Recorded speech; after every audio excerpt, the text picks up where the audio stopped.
किसी की नजर मुझ पर पड़े ना पड़े, प्रभु की नजर का हुआ है असर। ओम शांति। आज प्यारे बाप दादा के अनमोल मधुर महावाक्य हैं 24 दिसंबर 2025। आज की मुरली में बाबा ने गीत की स्मृति दिलाई कि गाते हैं ओम नमः शिवाय, पितु मात सहायक स्वामी सखा, तुम ही जग के रखवाले हो। तो बाबा कहे यह किसकी महिमा गाते हैं? यह रूहानी बाप की महिमा है, जो बाप आकर टीचर रूप में पढ़ाते हैं। और फिर बहुत विशेष स्मृति दिलाते बाबा कहे तुम बच्चों को अंदर में खुशी के ढोल बजने चाहिए कि बाबा आए हैं हमें अविनाशी ज्ञान रतन देने, जिनका कभी विनाश नहीं होता। नशा रहे हाय हाय के बाद वाह वाह होनी है। नशा रहे हम ईश्वरीय संतान हैं, फिर देवी संतान बनेंगे। यह हमारा जीवन देवताओं से भी ऊंच है। फिर पवित्रता के लिए कहा कि बाप कहते हैं तुमको पवित्र बनकर साथ ले चलेंगे। जो पवित्र नहीं बनेंगे वह तो सजाएं खाएंगे। इसमें मनसा वाचा कर्मणा पवित्र रहना है। मनसा भी बड़ी अच्छी चाहिए। इतनी मेहनत करनी है जो पिछाड़ी में मनसा में कोई व्यर्थ ख्यालात न आए, एक बाप के सिवाय और कोई भी याद न आए, ऐसी अचल अडोल अवस्था बनानी है। फिर जहाँ पवित्रता है वहाँ सुख शांति संपन्नता है। इसलिए कहा जाता है पवित्रता सुख शांति की जननी है। फिर कहा कि बाबा को वह बच्चे प्यारे लगते हैं जो आज्ञाकारी वफादार सपूत बच्चे हैं। उन पर बाबा का जास्ती प्यार रहता है। फिर ज्ञान धन दान करने के लिए कहा जाता है धन दिए धन ना खुटे। बाबा कहे दानी महादानी बनना है। कहते हैं कोई बहुत धन दान करते हैं तो राजा के घर में व साहूकार के घर में जन्म लेते हैं, वह दान से बनते हैं। और तुम तो पढ़ाई से राजाएं प्राप्त करते हो, यह पढ़ाई भी है तो दान भी है। और कहा कि जो सर्विसेबल बच्चे हैं वह प्रदर्शनी आदि में देर तक भी सेवा करते हैं तो भी थकावट नहीं होती। थकावट होती है तो भी नशा और खुशी रहती है कि हम ईश्वरीय सर्विस में हैं। ईश्वरीय सर्विस करने से खुशी होती है। सुनते हैं प्यारे बाप दादा के अनमोल मधुर महावाक्य। आज बाबा कहे मीठे बच्चे, अविनाशी ज्ञान रत्नों का दान ही महादान है। इस दान से ही राजाई प्राप्त होती है, इसलिए महादानी बनो। मीठे बच्चे, अविनाशी ज्ञान रत्नों का दान ही महादान है। इस दान से ही राजाई प्राप्त होती है, इसलिए महादानी बनो। आज मुरली से प्रश्न है, जिन बच्चों को सर्विस का शौक होगा उनकी मुख्य निशानियां क्या होंगी? उत्तर में बाबा ने सर्विसेबल बच्चों की 7 निशानियां बताई। पहला बाबा ने कहा उन्हें पुरानी दुनिया का वातावरण बिल्कुल अच्छा नहीं लगेगा। दूसरा, उन्हें बहुतों की सेवा कर आप समान बनाने में ही खुशी होगी। तीसरा, उन्हें पढ़ने और पढ़ाने में ही आराम आएगा। चौथा, समझाते समझाते गला भी खराब हो जाए तो भी खुशी में रहेंगे। पांचवा, उन्हें किसी की मिल्कियत नहीं चाहिए, वह किसी की प्रॉपर्टी के पीछे अपना समय नहीं गंवाएंगे। छठा, उनकी रगें सब तरफ से टूटी हुई होंगी। सातवां, वह बाप समान उदारचित होंगे, उन्हें सेवा के सिवाय और कुछ मीठा नहीं लगेगा। आज मुरली में गीत बजा ओम नमः शिवाय। ओम शांति। रूहानी बाप जिसकी महिमा सुनी वह बैठ बच्चों को पाठ पढ़ाते हैं। यह पाठशाला है ना? बाबा कहे पाठशाला है ना, तो बाबा रोज पाठ पढ़ाते हैं। कौन सा? आत्मा का पाठ। बाबा कहे तुम सब यहाँ पाठ पढ़ रहे हो टीचर से। यह है सुप्रीम टीचर, जिसको परम पिता भी कहा जाता है। परम पिता रूहानी बाप को ही कहा जाता है। लौकिक बाप को कभी परम पिता नहीं कहेंगे। तुम कहेंगे अभी हम पारलौकिक बाप के पास बैठे हैं। कोई बैठे हैं, कोई मेहमान बन आते हैं, अर्थात कोई तो बच्चे बनकर बैठे हैं और कोई फिर मेहमान बनकर आते हैं। बाबा कहे, तुम समझते हो हम बेहद के बाप पास बैठे हैं वर्षा लेने के लिए, तो अंदर में कितनी खुशी होनी चाहिए। मनुष्य तो बेचारे चिल्लाते रहते हैं। इस समय दुनिया में सब कहते हैं दुनिया में शांति चाहिए। यह तो बेचारों को पता नहीं शांति क्या वस्तु है। ज्ञान का सागर, शांति का सागर बाप ही शांति स्थापन करने वाले हैं। निराकारी दुनिया में तो शांति ही है। यहाँ चिल्लाते हैं कि दुनिया में शांति कैसे हो। अब नई दुनिया, सतयुग में तो शांति थी, जबकि एक धर्म था। नई दुनिया को कहते हैं पैराडाइज, देवताओं की दुनिया। शास्त्रों में जहाँ तहाँ अशांति की बातें लिख दी हैं। दिखाते हैं द्वापर में कंस था, फिर हिरण्यकश्यप को सतयुग में दिखाते हैं। त्रेता में रावण का हंगामा, सब जगह अशांति दिखा दी है। मनुष्य बेचारे कितना घोर अंधियारे में है, पुकारते भी है बेहद के बाप को। जब गॉडफादर आए तब वही आकर शांति स्थापन करे। गॉडफादर को बेचारे जानते ही नहीं। बाबा कहे, विश्व में शांति चाहते हैं, लेकिन विश्व में शांति कौन कर सकते हैं यह नहीं जानते। बाबा कहे, शांति तो होती ही है नई दुनिया में, पुरानी दुनिया में होती नहीं। नई दुनिया स्थापन करने वाला तो बाप ही है। उनको ही बुलाते हैं कि आकर पीस, शांति स्थापन करो। आर्य समाजी भी गाते हैं शांति देवा। बाप कहते हैं पहले पवित्रता है, अभी तुम पवित्र बन रहे हो। वहाँ सतयुग में पवित्र भी है, पीस भी है, हेल्थ वेल्थ सब है। धन बिगड़ तो मनुष्य उदास हो जाते हैं। तुम यहाँ आते हो इन लक्ष्मी नारायण जैसा धनवान बनने। बाबा कहे, यहाँ तुम किस लिए आते हो? लक्ष्मी नारायण जैसा धनवान बनने, अर्थात संपन्न बनने।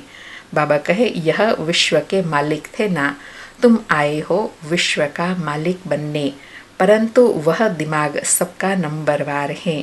अर्थात बाबा कहे, लक्ष्य तो सबका एक है, लेकिन पुरुषार्थ सबका नंबरवार है। बाबा ने कहा था, जब प्रभात फेरी निकालते हो तो साथ में लक्ष्मी नारायण का चित्र जरूर उठाओ, ऐसे युक्ति रचो। अभी बच्चों की बुद्धि पारस बनने की है। इस समय अर्जुन तमो प्रधान से रजो तक गए हैं। जो बाबा ने कुछ दिन पहले भी कहा था ना कि जब तुम्हारी सतो अवस्था बन जाएंगी, अर्थात त्रेता वाली अवस्था बन जाएंगी, तो माया की हलचल, विघ्न समाप्त होने लगेंगे। तो आज बाबा कहे, अभी तक तुम्हारी अवस्था कहाँ तक पहुँची है? तमो प्रधान से रजो तक पहुँची है, सतो तक भी नहीं आई है। बाबा कहे, अभी सतो प्रधान तक जाना है। वह ताकत अभी नहीं है, याद में रहते नहीं है, योग बल की बहुत कमी है, फट से सतो प्रधान नहीं बन सकते हैं। यह जो गायन है सेकंड में जीवन मुक्ति, वह तो ठीक है।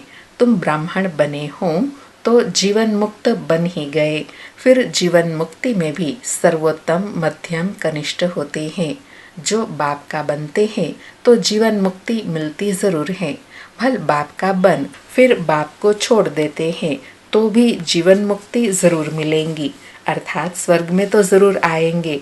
स्वर्ग में झाड़ू लगाने वाले बन जाएंगे, स्वर्ग में तो जाएंगे, बाकी पद कम मिलता है। बाप अविनाशी ज्ञान देते हैं, उसका कभी विनाश नहीं होता। बाबा कहे, ज्ञान अविनाशी है ना, तो उसका फल तो मिलेगा, जितना पढ़ेंगे उतना रिटर्न मिलेगा। बाबा कहे, बच्चों के अंदर में खुशी के ढोल बजने चाहिए। यह हाय हाय होने के बाद फिर वाह वाह होनी है। बाबा कहे, अंदर में खुशी के कौन से ढोल बजने चाहिए? क्या स्मृति रहे कि हाय हाय के बाद वाह वाह होनी है।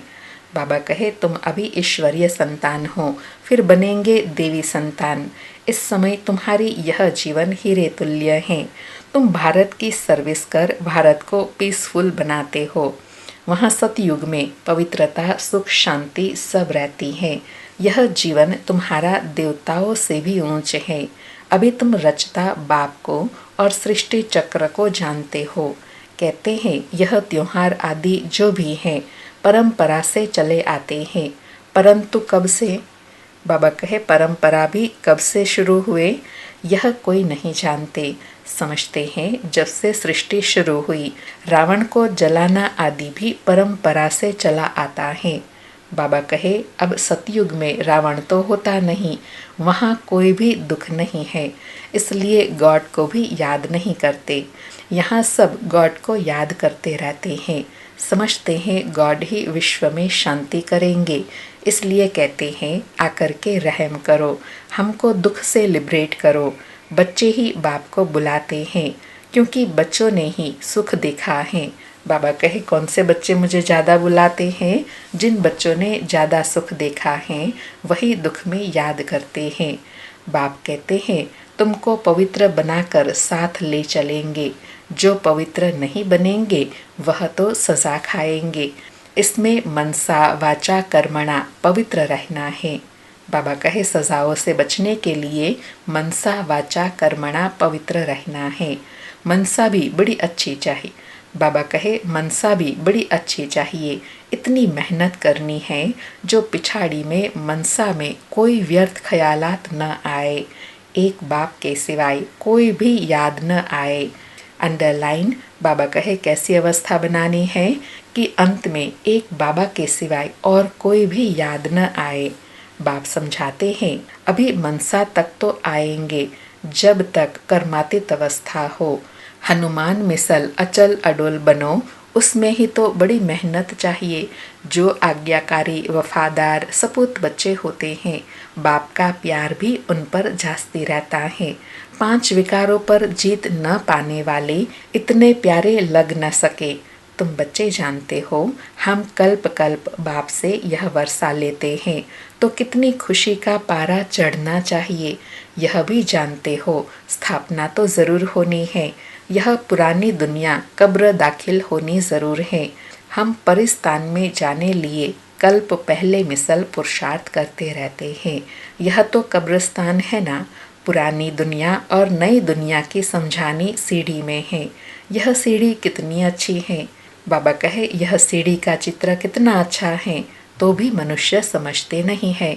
यहाँ सागर के कंठे पर रहने वाले भी पूरा समझते नहीं, अर्थात जो नजदीक है वह भी पूरा नहीं समझते।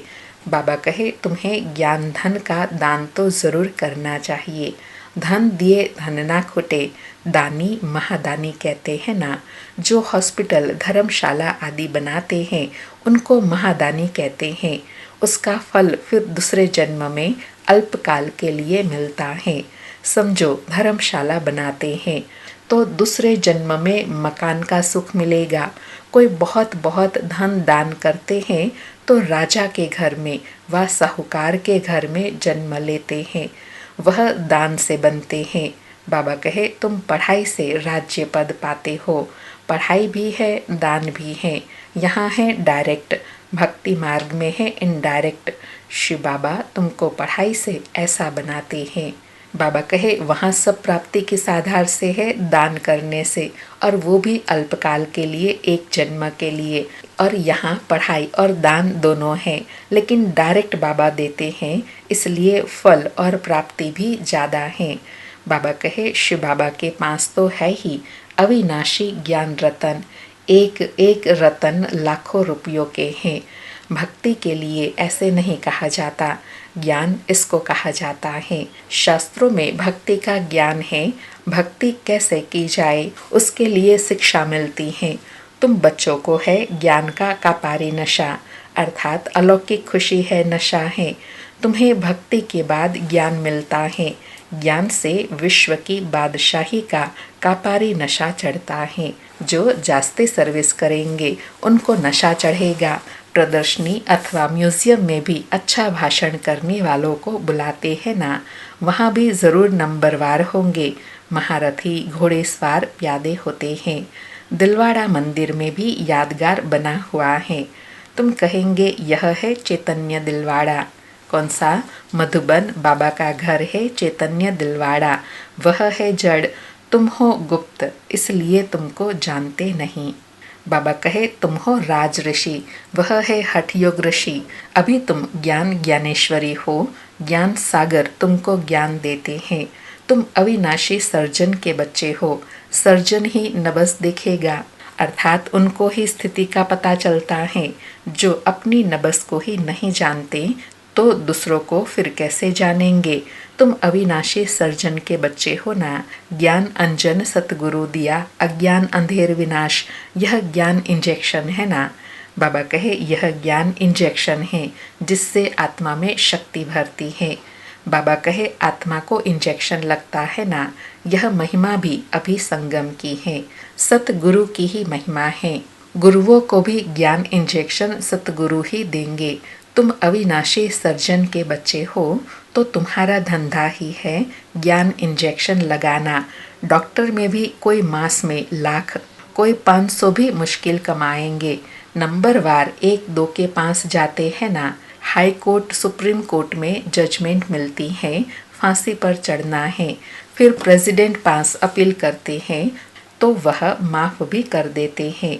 तुम बच्चों को तो नशा रहना चाहिए, उदारचित होना चाहिए। इस भागीरथ ब्रह्मा में बाप प्रवेश हुआ है तो इनको बाप ने उदारचित बनाया ना।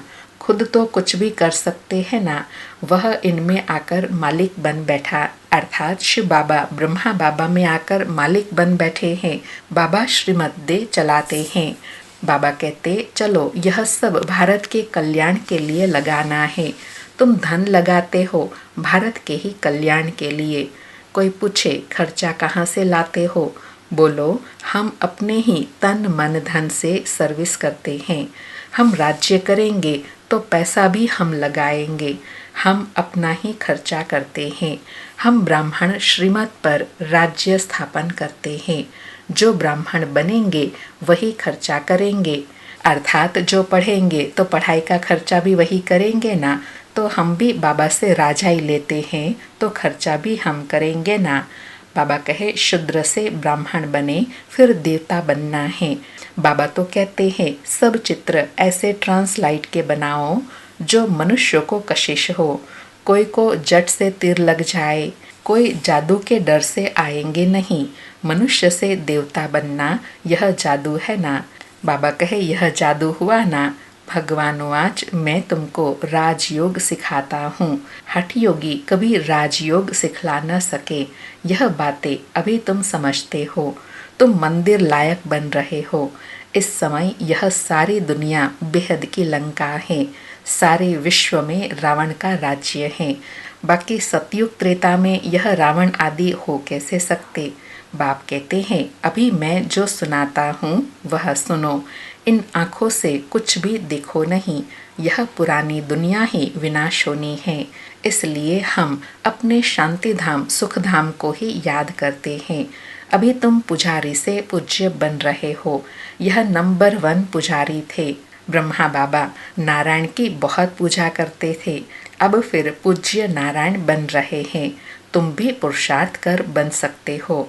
बाबा हमको भी समझा रहे हैं कि तुमको भी ऐसे समझाना है। राजधानी तो चलती है ना, जैसे king Edward the first second चलता है।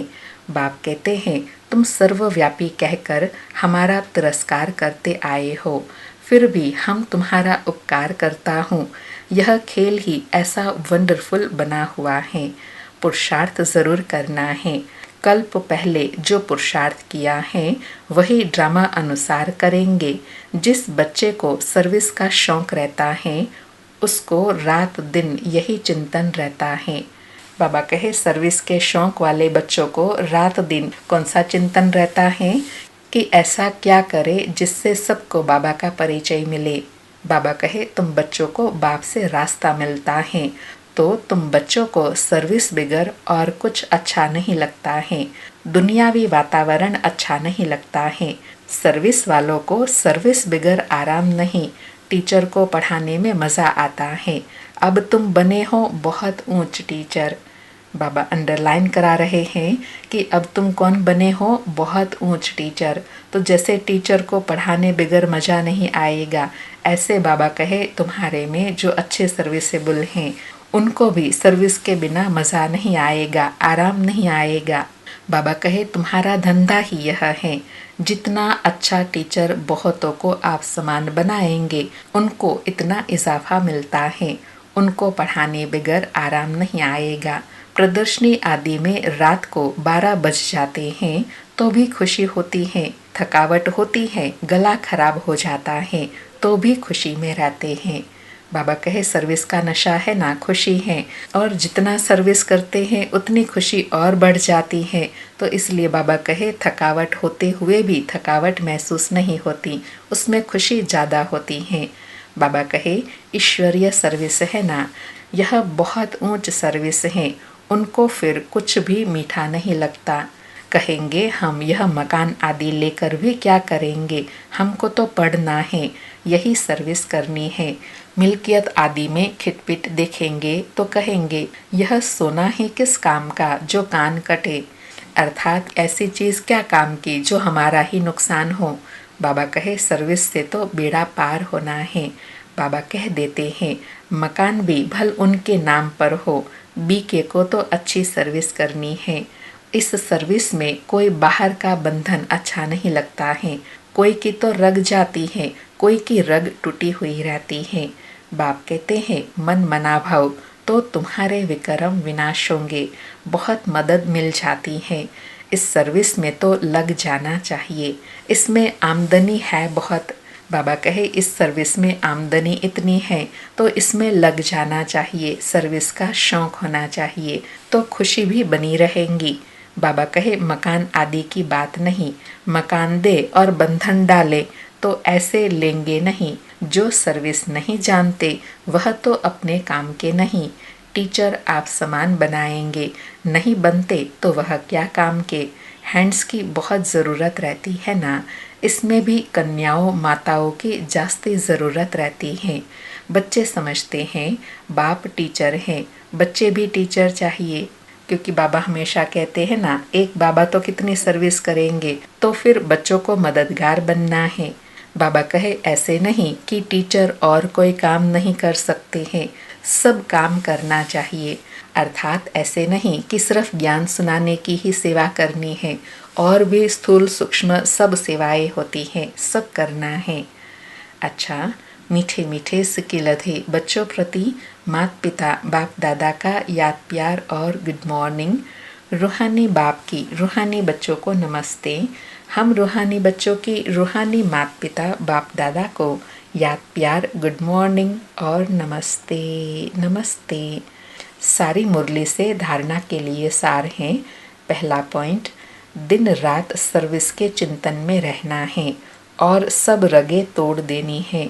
सर्विस के बिगर आराम नहीं, सर्विस कर आप समान बनाना है। दूसरा पॉइंट, बाप समान उदार चित बनना है, सबकी नबस देख सेवा करनी है, अपना तन मन धन भारत के कल्याण में लगाना है। अचल अडोल बनने के लिए आज्ञाकारी वफादार बनना है। आज प्यारे बाबा ने वरदान दिया, क्यों क्या के क्वेश्चन की जाल से सदा मुक्त रहने वाले विश्व सेवाधारी चक्रवर्ती भव। क्यों क्या के क्वेश्चन की जाल से सदा मुक्त रहने वाले विश्व सेवाधारी चक्रवर्ती भव। स्पष्टीकरण है, जब स्वदर्शन चक्र राइट तरफ चलने के बजाय रॉन्ग तरफ चला जाता है, तब मायाजीत बनने के बजाय पर के दर्शन के उलझन के चक्र में आ जाते हो, जिससे क्यों और क्या के क्वेश्चन की जाल बन जाती है, जो स्वयं ही रचते और फिर स्वयं ही फंस जाते। इसलिए नॉलेजफुल बन स्वदर्शन चक्र फिराते रहो, तो क्यों क्या के क्वेश्चन की जाल से मुक्त हो। योग युक्त जीवन मुक्त चक्रवर्ती बन बाप के साथ विश्व कल्याण की सेवा में चक्र लगाते रहेंगे, विश्व सेवाधारी चक्रवर्ती राजा बन जाएंगे। बाबा कहे चक्रवर्ती राजा कब बनेंगे, जब सुल्टा स्वदर्शन चक्र घुमाएंगे, अर्थात स्वचिंतन सेवा का चिंतन करेंगे, जिससे फिर अनेकों का कल्याण करेंगे, तब चक्रवर्ती राजा बनेंगे। आज का स्लोगन है, प्लेन बुद्धि से प्लान को प्रैक्टिकल में लाओ तो सफलता समाई हुई है। प्लेन बुद्धि से प्लान को प्रैक्टिकल में लाओ तो सफलता समाई हुई है। आज के अव्यक्त इशारे हैं, अब संपन्न व कर्मातीत बनने की धुन लगाओ। आज के लिए कहा कि जब कर्मातीत स्थिति के समीप पहुँचेंगे, तब किसी भी आत्मा तरफ बुद्धि का झुकाव कर्म का बंधन नहीं बनाएंगे। कर्मातीत अर्थात सर्व कर्म बंधनों से मुक्त न्यारे बन प्रकृति द्वारा निमित्त मात्र कर्म कराना। कर्मातीत अवस्था का अनुभव करने के लिए न्यारे बनने का पुरुषार्थ बार बार नहीं करना पड़े, सहज और स्वतः ही अनुभव हो कि कराने वाला और करने वाली यह कर्म इंद्रिया है ही अलग। बाबा कहे यह प्रैक्टिस हो जाएंगी, मैं और मेरा अलग हैं, अर्थात करने वाला और कराने वाला दोनों अलग हैं, तब सहज और स्वतः न्यारापन की अनुभूति होगी। अच्छा, ओम शांति। शुक्रिया बाबा, शुक्रिया।